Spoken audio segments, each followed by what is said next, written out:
A minha alma não cabe lá dentro. Como que eu tenho medo do inferno? Quando eu acho que o inferno é mais do que aquilo que Deus projetou. Porque quem criou o inferno não foi o diabo, foi Deus. Na Bíblia está escrito que quem criou para o diabo e para os demônios. A minha alma não cabe lá dentro. Eu fui salvo por Cristo, então já não tem como caber lá dentro. Só que na ilusão as pessoas lutam para não ir para o inferno. Tem muita gente que às vezes busca a Deus, não é porque Deus é amoroso, não é porque Deus é justo, é porque morre de medo do inferno. Então, aonde que começou o medo? O medo é o seguinte, o medo é uma história, o seu cérebro aceita essa história pode ter doído em você. Eu estava vendo um experimento hoje de bebês e cobras. Várias cobras com os bebês, colocaram cobras não peçonhentas e cobras que não picam, né? não mordem. Os bebês não aprenderam a ter medo de cobra, eles ficavam meio que beliscando as jiboias, as cobras, e o desespero de ver a cena é absurdo. Você nasce com medo, esse medo você nasce. Barulho. Porque você está dentro de uma nave acústica, dentro do útero da sua mãe, tem 7 camadas até chegar ao lado de fora. Eu acho tão linda a perfeição da natureza. Existem 7 camadas, quando você vai cortando assim a pele, até chegar no útero. 7. Seu cérebro também tem 7 camadas, 7 notas musicais, 7 dias na semana. Os dias da semana não é porque alguém colocou para você ficar no domingo descansando, não. É porque Deus criou em 7 dias. O número 7 aponta para a plenitude. E quem tem medo tem um problema. Essa pessoa não é plena. Essa pessoa, ela não é aperfeiçoada num negócio absurdo, é o amor. Na Bíblia fala assim, o verdadeiro amor lança fora. Na teoria todo mundo aqui sabe. Na prática está faltando um pedaço. Quem se sente amado e é pleno no amor, não tem medo. Código de antimedo. Quem não tem medo é imparável. A pessoa que tem medo, qualquer um para ela. Aí alguém fala, mas Pablo, você não tem medo de morrer? Do fundo do meu coração, zero. Zero. Só que eu não fico buscando a morte. Eu não quero a morte. Chega aqui, me leva aí hoje. Não. Eu quero desfrutar, eu quero governar, mas se o Senhor permitir, isso vai ser uma alegria tão grande. Você fala, Marcelo, para de graça. Tem gente que fica apavorado com a morte, é porque tem alguma coisa aqui na terra. Tipo, se o cara tem um pouco de dinheiro, ele fala, tem medo de morrer por causa do dinheiro. Deixa eu te explicar uma coisa. Quem de fato conhece a eternidade não tem medo de morrer. Isso é uma coisa. Anota assim, ó. Eu vou falar em códigos bem rápido aí. Quando você tiver suas dúvidas, anota aí, depois você faz pergunta. Você vai saber o seguinte. O medo, ele tem uma raiz. Então, por exemplo, quando você fala que vai tomar uma decisão, essa decisão ela mexe com você, olha o que o medo faz. O medo faz isso aqui, ó. Eu adoro isso. Você fala assim, eu vou mudar de cidade. Aí aciona o medo nível 1, N1. Quando você fala que vai mudar de cidade, o seu cérebro pega toda a sua experiência passada e pensa assim, vamos lá, você não é bom de fazer amigo. Você tem os mesmos amigos sempre, então vai dar errado. Porque você não é bom em fazer amigos. Aí, aquilo que você tem, que é a sua única habilidade, vai te dar um problema. Vai vir para você e vai falar assim, você é só de um talento, então nós temos um medo agora no nível 2. Ele vai descendo. Quando você chegar no último nível do medo, o medo que vai responder aqui chama medo da morte. Os medos que você tem, não tem como ter um medo que não existe uma história equivalente no seu cérebro. Eu falei que ele é ilusório porque de fato você não precisa se curvar para ele. Aconteceu alguma coisa ruim no passado? Sim. Essa história que aconteceu no passado, ela vai ser retroalimentada e vai frenar você em toda tomada de decisão. Então no nível 1, ele vai ter um medo, mas quando você chegar na raiz de todo medo, repete assim comigo, a raiz de todo medo é a morte. Então como é que faz para a gente desconectar a raiz? Eu lembro de algumas vezes estar na beira do rio e sempre um inteligente quer quebrar ou serrar um cipó. Eu não sei se você entende de roça, de mato, de beira de rio, você não pode cortar um cipó. Você corta um cipó aqui assim, mata tudo em volta. Aí você fala, não, só quero tirar um cipó do caminho. Se você pegar o cipó do medo e for direto na raiz dele, ele vai matar tudo. Se você de fato conseguir ressignificar esse medo de morrer, assim, na raiz, os outros medos ficam inválidos. Porque o que sustenta, o que é fundamento de todo medo é a morte. Quando eu descobri isso foi fabuloso, porque ao descobrir isso, a minha mente explodiu e eu falei, então eu vou encarar a morte logo. A morte é o seguinte, ela não tem autoridade que você imagina para tirar a sua vida. Ela só tem autoridade para buscar a sua vida, quando Deus dá autoridade para ela na hora que Ele quer a sua vida. Tem gente que não entende isso. A morte não está no café da manhã e fala assim, hoje eu quero você. E ela por si só decide isso, tem um devido processo legal, igual no judiciário. Tem que cumprir um processo, tem que cumprir uma lógica, uma legalidade eterna. Então ela não tem esse poder, para você nunca mais ter medo, ela não tem esse poder de falar, hoje vou te levar. Não tem. Essa autoridade só Deus pode dar.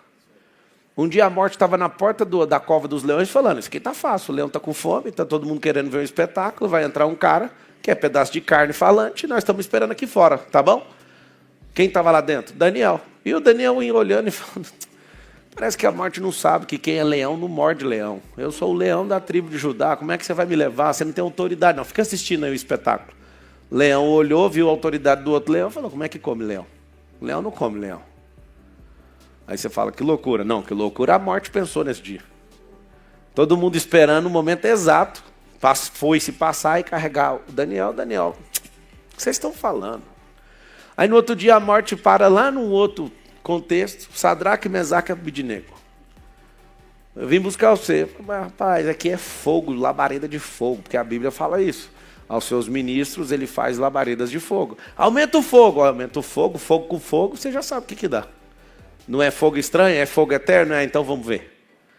Às vezes você fica impactado com o inferno, mas o mar de fogo, que é a presença do Deus vivo, o inferno vai ser jogado lá. Então o mar de fogo, que é a presença do Deus vivo, é muito mais poderoso que o inferno. Na minha concepção, entendendo o inferno e diminuindo a potência que os religiosos criaram na sua cabeça, o inferno para mim é um sorvete, de tão gelado que ele é. A ira do Deus vivo é o fogo, que consome tudo que existe. Eu e você, nós vamos passar lá. Espero que nesse dia você seja fogo. Senão você vai ser consumido nesse dia. Então vamos lá. Por que eu tenho esse tanto de medo? Porque medo é mania. Medo é ambiente. Eu lembro de uma pessoa que eu amo muito falar para mim assim, ó, todo mundo que eu conheço que comprou avião morreu.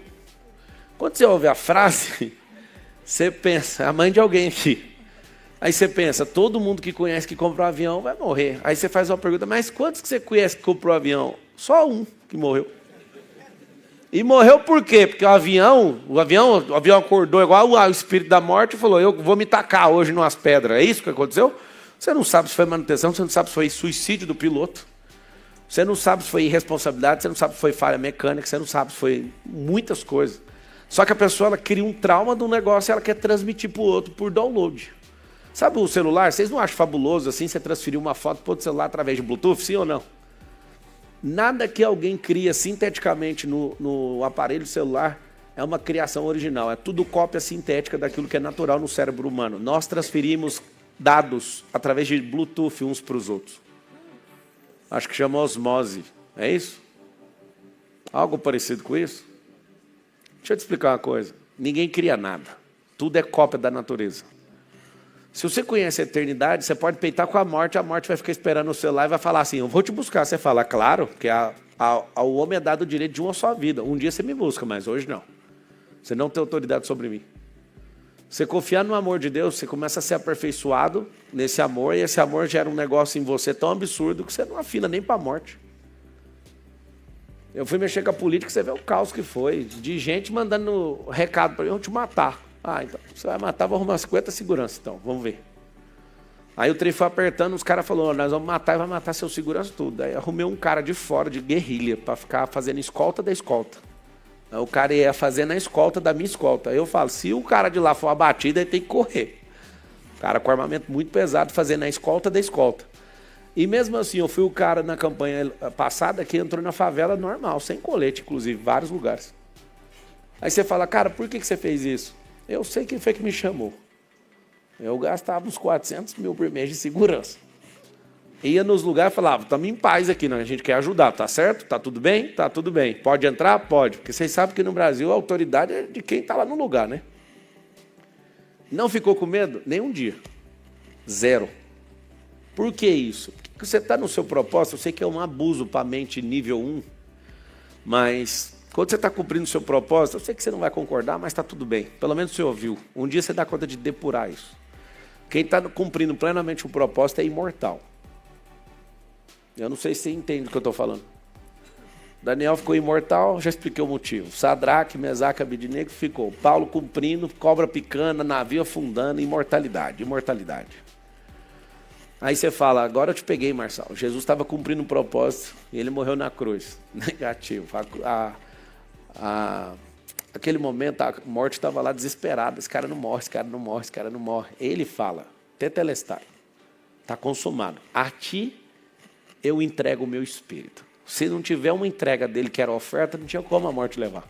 Porque a Bíblia tem um dispositivo para a morte. O salário do pecado é a morte. Mas o dom gratuito de Deus é o quê? A vida eterna. A morte ficou apavorada. O diabo ficou apavorado. O diabo ficou esperando o cumprimento de Gênesis 3,15 a vida inteira e não conseguia ver. Porque falou assim, vai nascer um homem da barriga dessa mulher que vai pisar na sua cabeça. Ficou caçando todo mundo até o dia que ele encontrou com Jesus, lá no deserto. Eu estou doidinho para chegar esse dia. Vai ser mês que vem, lá em Israel. Quando a gente estiver no deserto, todo mundo estiver junto, vai ter uma surpresa fabulosa. Vou dar um spoiler. O diabo vai aparecer lá. Eu acho bom que se aparecer 10 anjos, o povo não emociona, mas com o diabo aparecendo, todo mundo assombra.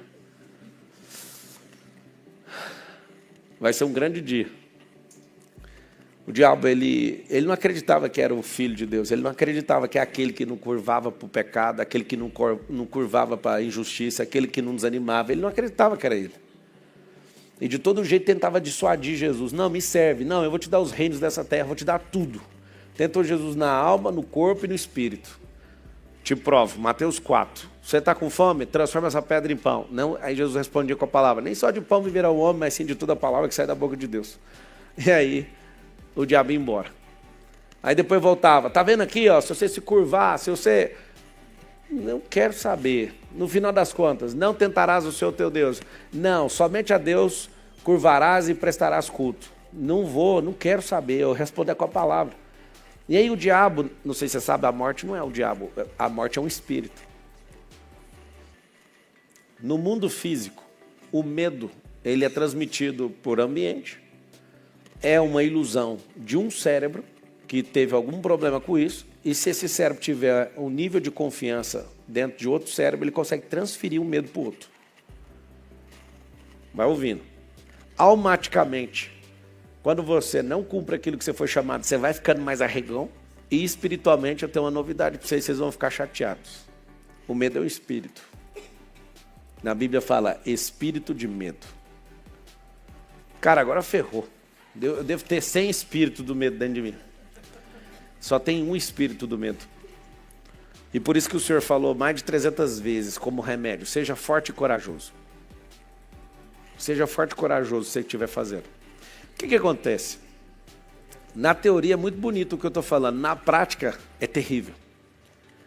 Você tem medo de tomar decisão que você vai ficar sem seu dinheiro. Eu começo a fazer tanta coisa, eu criei tanto circuito cerebral, João, que esses circuitos cerebrais na minha cabeça, eles me dão a resposta que eu quero, porque eles são todos matemáticos e todos lógicos. Vou dar um exemplo. Toda vez que eu também tenho, né? Eu tenho que lidar com isso, que eu sou humano. Eu tenho uma parte humana, né?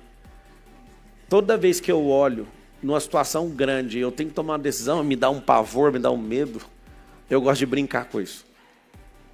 Eu criei um negócio há 2 anos atrás, eu estava lá nos Estados Unidos, a pessoa apavorada perto de mim para assinar um contrato de alguns milhares de dólares, e aí foi o Nésio, né? O Nésio vira e fala, eu tô com medo. Eu falei, não fala isso para mim não, sério.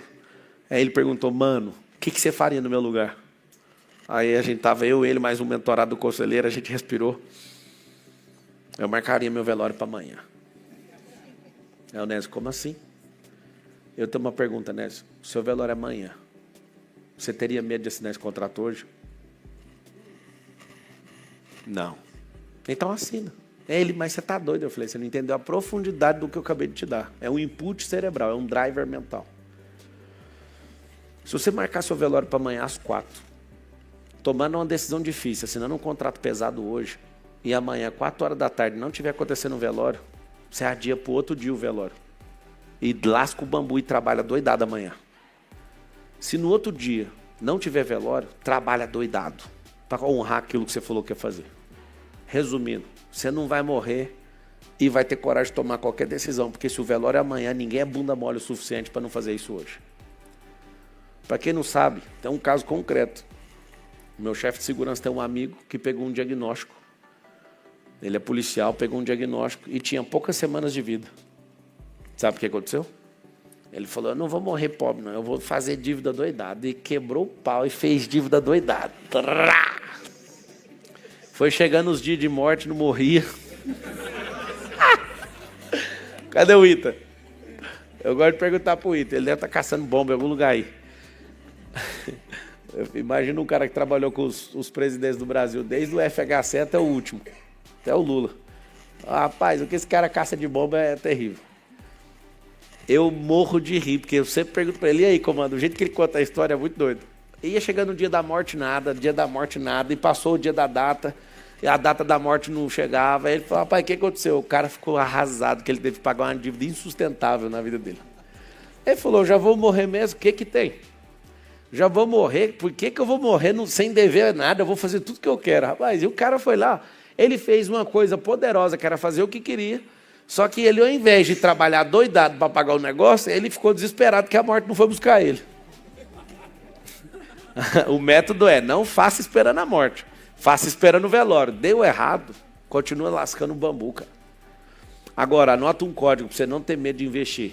Apostar jamais. Fala assim comigo, apostar jamais. Investir sempre. Você prefere investir no vento, na terra, em papel ou na sua cabeça? Qualquer pessoa que pergunta para mim, onde investir 10 mil reais? Eu olho e falo, posso falar assim do fundo do coração? Eu já passei essa fase. Eu achava um dia, quando eu ganhava 240 reais, que quem ganharia, né, 10 mil reais é uma pessoa absurda. Uma pessoa extremamente rica e poderosa e poderia fazer milhões de coisas. Por quê? Porque eu ganhava 240.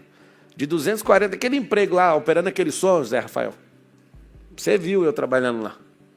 Você é testemunha ocular do Pablo em 2003, trabalhando no som de uma igreja. Eu ganhava 240 reais na carteira assinada. Eu lembro de gente falando que ganhava 10 mil, eu ficava tão encantado, que é 40 vezes mais, né? É muita coisa. E aí, eu até lembro, dando testemunho na célula, eu falava, irmãos, eu tenho que contar o testemunho. Os irmãos, o quê? Eu estou ganhando 40 vezes mais do que meu primeiro salário. Os irmãos, glória a Deus. Eu não sei nem calcular quantas vezes mais hoje do primeiro salário. Deve ser algumas milhares de vezes. O que eu quero que você entenda é o seguinte, o medo, ele depende do nível que o seu cérebro está, o ambiente que você está, para onde você está indo, com quem você está indo. A gente estava no iate lá em Mônaco, esses dois casais aqui, ó. A João, a Jéssica e o André. Aí a gente tomou uma decisão de pular lá de cima do iate. Encostamos numa baía e vamos pular do iate. Rapaz, eu nunca vi tanta gente apreensiva.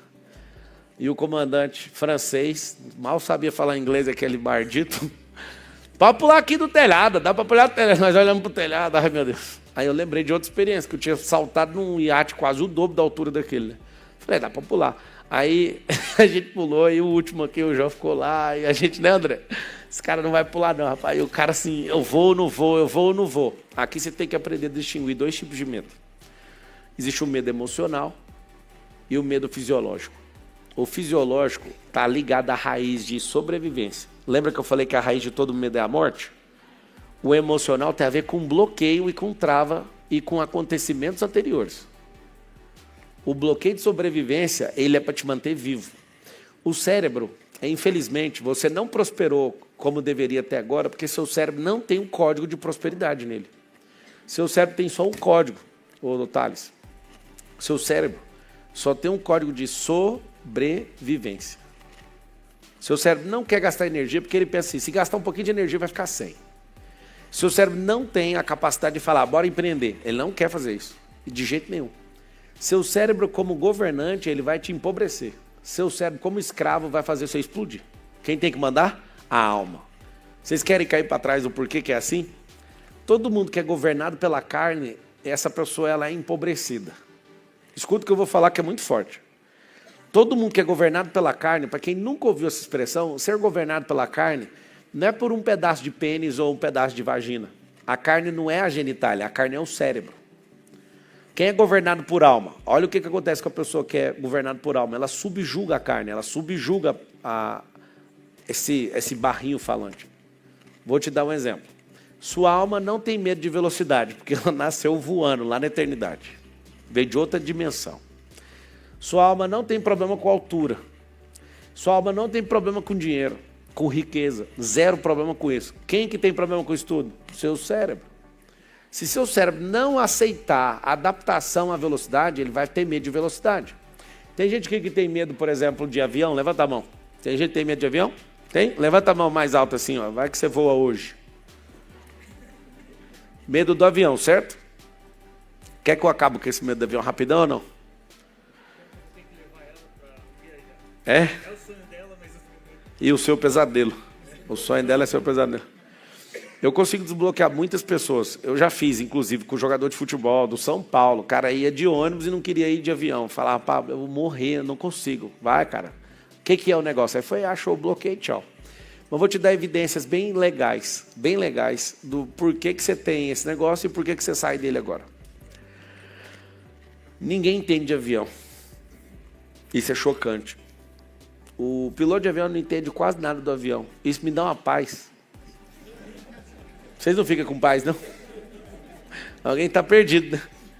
Você queria ouvir assim, não, pelo menos tem um que entende tudo. Rapaz, mas não tem ninguém que entende avião na Terra. Tem o que entende turbina, o outro que entende trem de pouso, cada um entende uma coisa picada. Aconteceu um negócio aqui agora, foi pousar um avião agora aqui no Campo de Marte, São Paulo, o trem de pouso não saiu. E aí eles começaram a queimar o combustível, rodando o protocolo, foi chegando em Jundiaí. Eu acredito, né, que ele deve ter acionado a redundância do trem de pouso. Para quem não sabe, o avião é tão seguro que se não funcionar a primeira forma, a gente tem uma segunda. E talvez eu acho que ele acabou não acionando de primeira, porque custa um pouquinho caro, porque tem que explodir o negócio. Porque aí ele empurra o trem de pouso e consegue pousar. Não dando certo, tem como pousar do mesmo jeito. Acaba com o combustível do avião inteiro, chega na cabeceira da pista e desce, e vai arrastando o charuto e o corpo de bombeiro atrás. Acontece. Pode acontecer. E dá para pousar o avião. O risco é, se tiver combustível, a asa bater em algum lugar, explodir e morrer todo mundo. Mas dá para pousar sem um trem de pouso. É bem chato, mas tem. Tem alguns casos para você assistir na internet. Isso faz você ficar com medo da aviação? Não. Vou te falar por quê. Para um avião cair, é mais fácil você ganhar na loteria na virada do ano. Calcula-se que para derrubar um avião precisa de 6 dezenas, como se você estivesse jogando o número da sorte da loteria e ter que todas essas coisas darem um alinhamento certo no dia certo. Tipo, falta de manutenção, tempestade fora do controle, com formações de CB, que é gelo no ar. Tem gente aqui que não sabe, vai ficar mais apavorado ainda. Tem placa de gelo no ar. Alguém aqui sabia disso? O avião bate no gelo se ele não desviar. Agora que o medo aumenta, né? Pois é, só que você não tem que fazer isso. É igual dirigir carro na rua. Quando a gente está de helicóptero, se a gente não desvia do urubu, sabe o que acontece? O urubu entra dentro do helicóptero e mata o piloto.